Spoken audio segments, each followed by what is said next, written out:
Alright, this next part right here, this is the monkey bar, and we're gonna again start a new file for inches and start a 2D sketch on the XY plane with a circle right in the middle. This will be 2 inches, and finish that sketch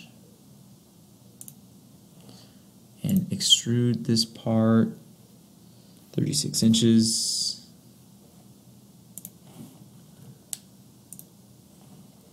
And there you go.